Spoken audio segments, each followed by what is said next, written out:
As we speak, a wildfire in Canada is growing by 2,000 acres per hour. That's 8,000 hectares per hour. 30,000 people have been forced to flee their homes in Greece due to wildfires.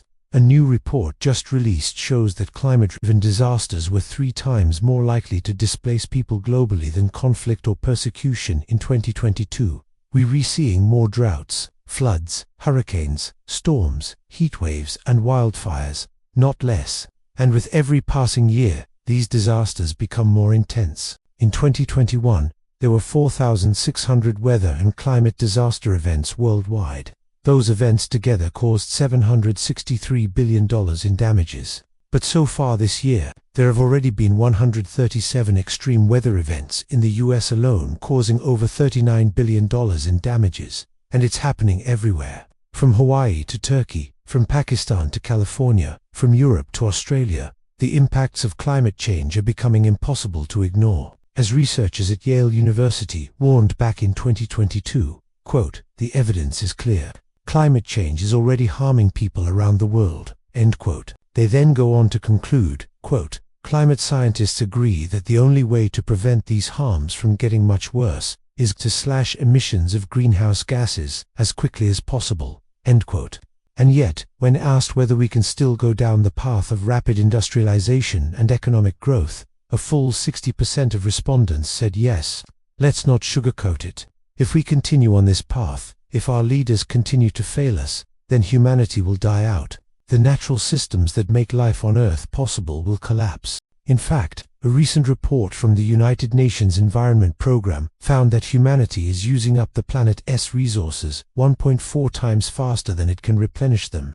Humanity is now consuming more than 40% of the planet's capacity to regenerate. It's like trying to run a marathon without ever stopping to rest. It's not sustainable. We've been plundering forests, drilling for fossil fuels, overfishing our oceans, polluting our air, and poisoning our soils for decades. And yet somehow we remain shocked when temperatures rise, polar ice melts, and sea levels rise. To believe that somehow we can continue doing these things indefinitely is nothing short of magical thinking. The reality is that we're running out of time. One thing is absolutely certain: the window for action is closing fast. There's this idea floating around popular culture that maybe we don't have until 2050. We have to do something now. Humanity could collapse within our lifetimes unless we change course. As Bill Gates wrote in his newsletter earlier this year, quote, "Right now, humanity is on track to breach the climate change guardrails and commit to an irreversible trajectory of warming," end quote. We face more challenges today than at any other time in human history. Climate disasters are intensifying. Wars are escalating. Pandemics are reshaping societies. Threats that were once relegated to the realm of science fiction, like nuclear weapons, asteroids, or supervolcanoes, are looming larger than ever. So yes, you're right, humanity might be ending. And yet this isn't the end of the story, because here's what we also know. Humanity has survived countless disasters before. Disease outbreaks, market crashes, regime changes, invasions, famines, floods, droughts, earthquakes, tsunamis, volcanic eruptions, meteor strikes. Humanity has endured it all before, and we've always bounced back. Humans are incredibly resilient creatures. We've survived everything else. Why would we stop now? I think this fascination with the end of humanity is a reflection of the fact that for the first time in history, we actually have the ability to end ourselves. Global industrial civilization is a house of cards. It depends on a complex network of interlocking systems.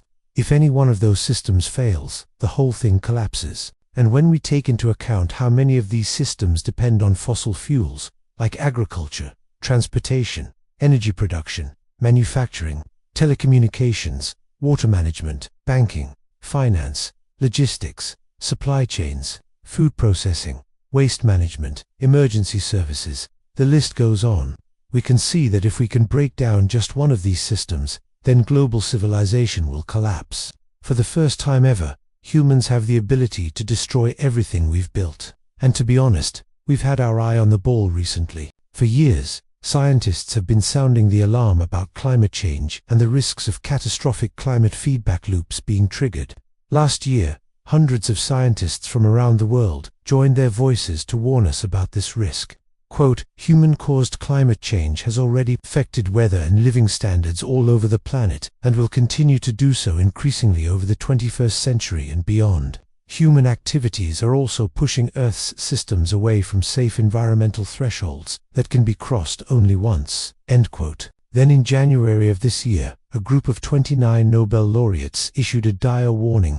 Quote, science shows that humanity is now just a few months away from crossing climate tipping points that will make the situation irreversible. The world must urgently take action to keep the global temperature increase to well below 2 degrees Celsius above pre-industrial levels. End quote. That means we're basically at the 9th inning, the bottom of the 9th, 2 outs, full count, bases loaded, nobody out. Bottom line, it's go time. So yeah, it's true that humanity could die off in our lifetime, but to accept that fate is to surrender in the face of adversity.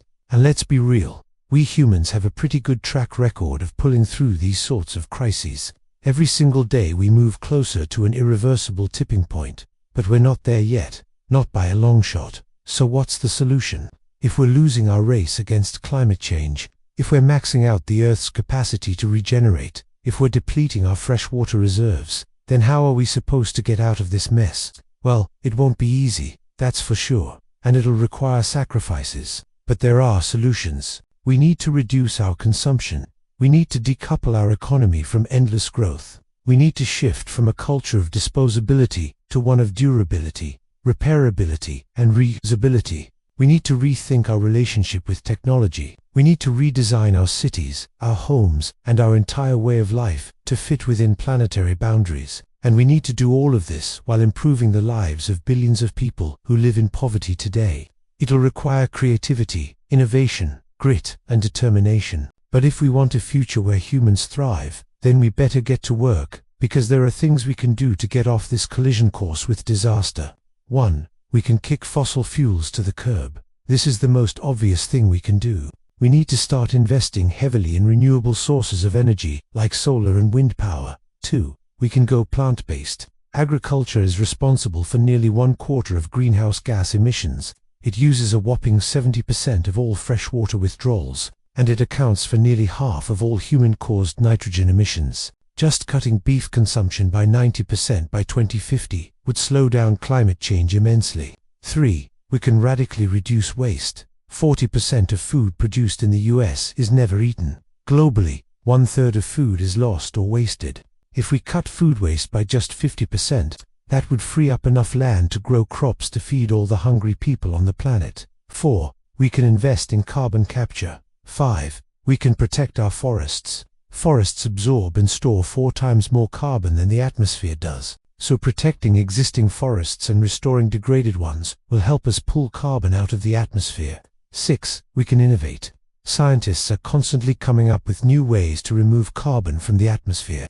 For example, some companies are creating machines that suck carbon dioxide out of the air and then bury it deep underground. Others are turning CO2 into stone.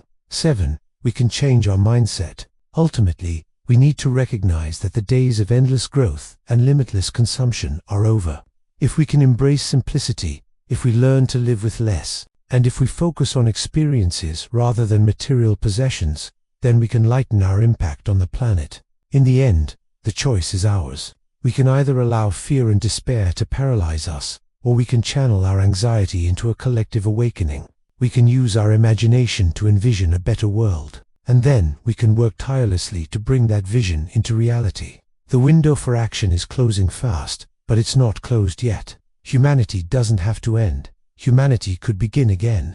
This channel is supported by viewers like you. If you appreciate the work we do, consider supporting us. Your support helps us keep producing these videos. Thank you for watching.